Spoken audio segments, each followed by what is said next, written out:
Vicky says I have to tell you to turn your phones off. And I have to do what Vicky says. So please turn your phones off, and that would be great.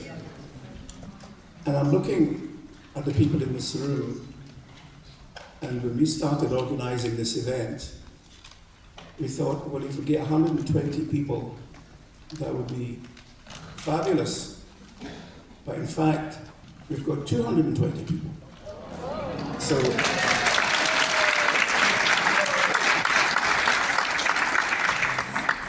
now, one or two haven't come, so we might not be exactly 220, but we've got 220 names of people who are going to come, so that's good enough for me.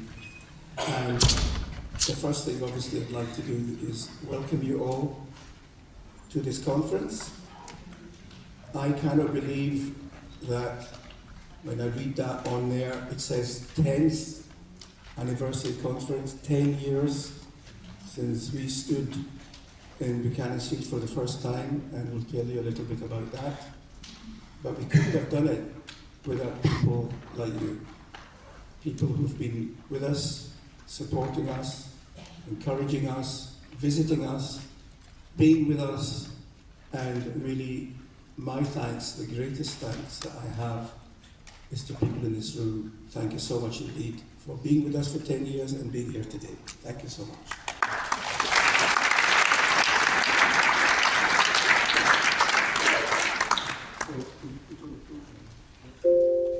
So this is what we've got organised for today. We'll try and keep the time as much as we can. We're already running a little bit late, but I'm sure we'll be able to make up the time. So just to let you know, I'm just saying hello to everybody. Now what we're going to do, because we're 10 years old, we're going to look back to how we started. Because even I've forgotten how we started. Some of you probably don't know how we started. So we've got two speakers to start with, Irene and Judy, who were with us at the very beginning. And I'm not sure exactly what they're going to say, but I'm sure they're going to say something that will help you understand. Now, everything you see on this, there's a program in your pack, so you don't need to take photos of something in your pack, which includes this slide.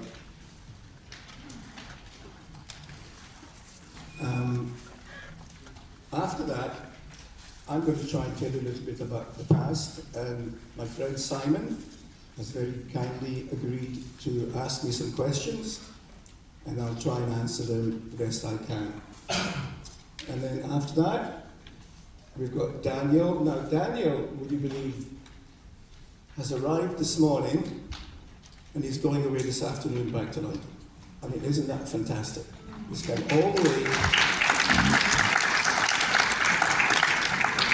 to be with us today and be part of this conference, and it's just got to be for a few hours. And it's actually only just come back from Israel as well, so I don't know. Have you been home, Daniel?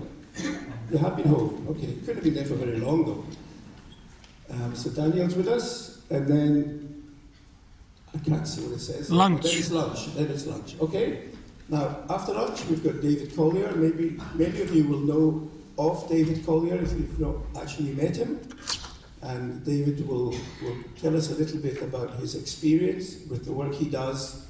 And some of you may know about recently there was a program on the BBC, and David did some work, and he exposed the fact that the young man that was the co-parent of the program was the son of a Hamas activist, and that's embarrassed the BBC very much, and they've had to take it off iPlayer and so on. So it's a good story there.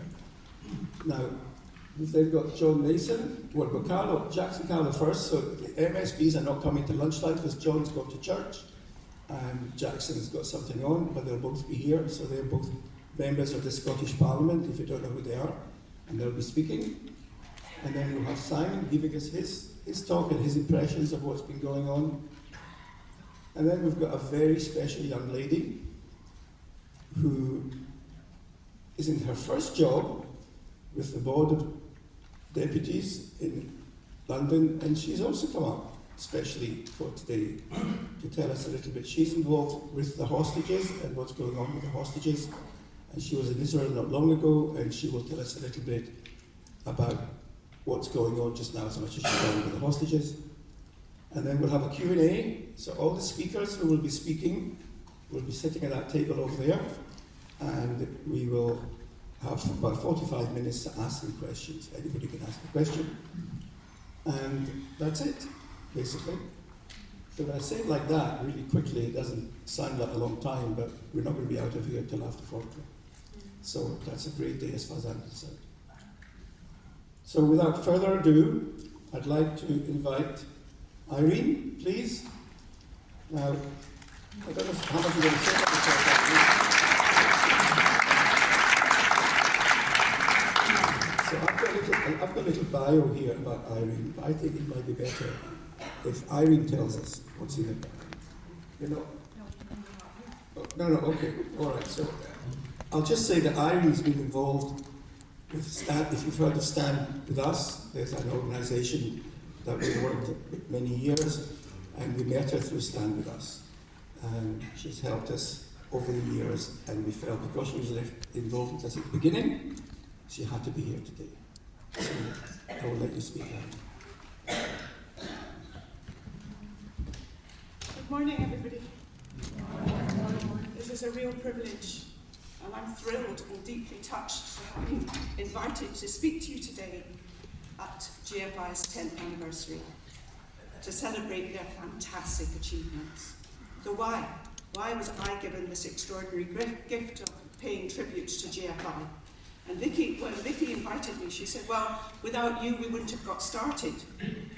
Lovely compliment, but not exactly true. Vicky and Sammy were already working very hard by the time I met them. In July 2012, I moved from Manchester to London. And 2 months later, there was a large ad in the Jewish Chronicle.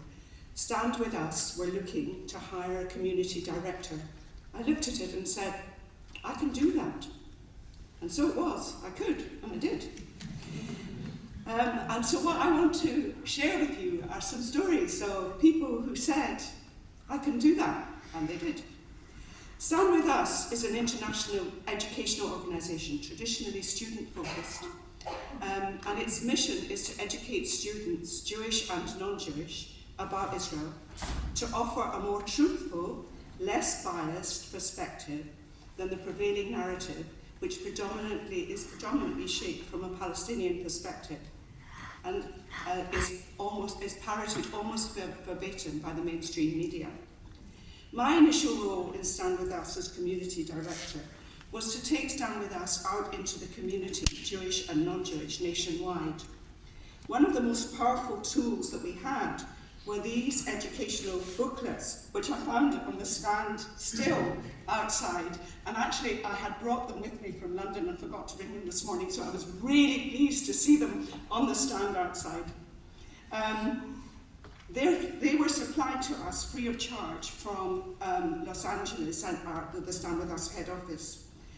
We started small with a few booklets left at every event that we went to and workshops that we mounted. And out of the blue, must have picked up one of these booklets somewhere. One morning in 2013, a gentleman named Nigel Goodrich phoned me in the Stand With Us office. He wanted advice and any information we could give him so that he could ask a question at a hostile local Palestinian solidarity meeting. This was a very long story, and I'm going to cut it very short, but suffice to say, he was absolutely jubilant with the outcome and so inspired and so confident about what had happened that he developed this very big vision. And it started with a local conference for about 60 people with speakers and resource materials that Stand With Us provided. And then he went on to network with all the Israel activists across Scotland, Jewish and non-Jewish, and mounted similar local conferences across Scotland. And then eventually he founded the Federation of Israel Groups, COFIS, and then in 2016 and 17 mounted 2 Shalom festivals in 2 successive years at the Edinburgh Festival. So there's one story of inspiration, it started with a phone call and woof. In spring 2014, Judy Weleminski, who you'll meet in a minute, arrived at the Stand With Us office. She wanted to discuss with me Israel stalls at local summer fairs and how the Palestinian Solidarity Campaign always had stalls there and there was nothing to counter their narrative. She wanted to set up an Israel stall in her area at the local summer fair using Stand With Us materials. How many do you need? I said. 800, she said. 800. It was a huge request, and I had no idea how it would be received. But we got 800 and more, and it was the start of Israel stalls all over the country, with Stand With Us supplying large quantities of materials to stalls, conferences, and speaker meetings, Jewish and non-Jewish, and Nigel's conferences, of course. Judy used her experience to run how-to workshops at conferences, and people were inspired to follow suit, and they said, we can do that, and they could, and they did. The supply of these resources became Stand With Us's calling card, enabling me as community director to engage with and support community groups across the whole of the United Kingdom, Ireland, and literally from Orkney to the Channel Islands, Dublin, Cork and Belfast. And now we come to Vicky and Sammy. It was at Nigel's Glasgow conference in 2014 that Vicky attended Judy Weleminski's workshop, How to Run an Israel Stall, and said, we can do that, and they did. In 2015, they set up their stall on Buchanan Street. They have been out there every single Saturday morning since then, regardless of season or weather. Every Saturday, they are talking about Israel with everyone who comes to the stall, gathering interest and positivity. And for the first few years, they relied almost exclusively on Stand With Us resources. Like almost everyone's experience who has set up Israel stalls, people came to them and thanked them for doing it, expressing their relief and pleasure to see them there, seeking to learn the other side of the story. In the case of the GFI stall, the SPSC is just a few hundred yards down the road with its aggressive and belligerent messaging, and the GFI stall focuses on telling Israel's story, providing facts about history and the current situation, and not one hateful or vengeful word is ever spoken. They have gathered their regular supporters who come to the stall and help them to engage with the public. Every Saturday for 10 years, the stall is busy, and the stall down the road, not so much. Vicky and Sammy didn't stop there. They went on to generate their own resources, they host events, they mount demonstrations, they bring speakers, they challenge MSPs, they took the SPSE to court, they themselves have become valued guest speakers at other people's events. Vicky hosts an active Facebook page and has done since the beginning, reaching many, many more than come to the store. And Sammy can often be seen and heard on television and radio putting Israel's case with incredible clarity. And of course, this event, the GFI conference, has become a regular feature of the GFI calendar. Kol Kavod, 10 years. It's an enormous achievement of courage and tenacity, and you have made a difference to the thinking of thousands of people. And it all begins with that tiny thought, I can do that. And then who knows where it goes after that. So whatever it is, no matter how small, if it resonates with you and you think I can do that, be it a letter, a phone call, a conversation, a campaign, then you can and you will, and you have absolutely no idea what impact it will make or how it will grow. So to Sammy and Vicky and the whole GFI team, a big, big mazel tov. You do the most...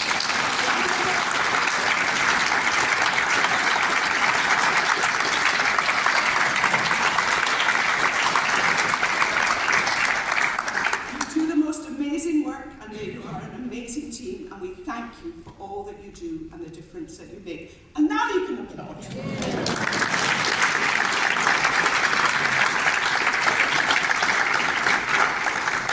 I should probably finish there, but I'm not going to. And there are just a few things I need to say. Fighting for Israel and fighting anti-Jewish racism is not easy. It never has been. it's toxic, it's hate-filled, and it's a terrible place to find ourselves in, but we don't have a choice. In today's climate, it isn't easy to say, I can do that and do it. I think but nevertheless, there is a fight to be had, and I think one of the other fights, rather than taking on the PSC head-on, which is a very difficult thing to do, although they do it brilliantly, there is a fight with those who should be standing up and speaking out with courage and integrity, leadership and statesmanship. We should be demanding that they speak the truth, that they stand up for what's right, and in the best interest, first of the British people, and secondly of the League and others in need of our support. I am, of course, talking about the media and the politicians, as they are the most influential shapers of public opinion. At every possible opportunity, in ever larger numbers, we need to challenge the media and the politicians when they deny, excuse, distort, or simply ignore the many and various forms of jihadist ideology that we see being acted out in front of us here in the UK and internationally, well beyond the Israel-Hamas conflict. As long as we regard each horror as an individual and separate atrocity, we miss the common denominator, that of the jihadist attempt to impose its ideology by any means on as many people and cultures as possible everywhere they can. But the British people of all heritages and denominations are waking up, and they're beginning to see it for themselves. So in answer to the question that you are asking yourselves right now, what can I do? The answer is you can join up the dots. Stand back and look at the bigger picture, and you will see the same manifestations of hateful ideology and methodology everywhere you look. Then you are empowered to help people to see it too. And this opens up the possibility that many others will start to raise their voices in support of Israel, because in doing so, they are standing up against an ideology that threatens to undermine Western freedoms that they value and hold dear, and is the rock on which British society has been built. To Vicky and Sammy, who do this on a weekly basis, when you answered the call of the voice inside, I can do this, you had no idea that 10 years later you'd still be doing it. Nor did you know that you would influence so many people, or how GFI would grow and expand.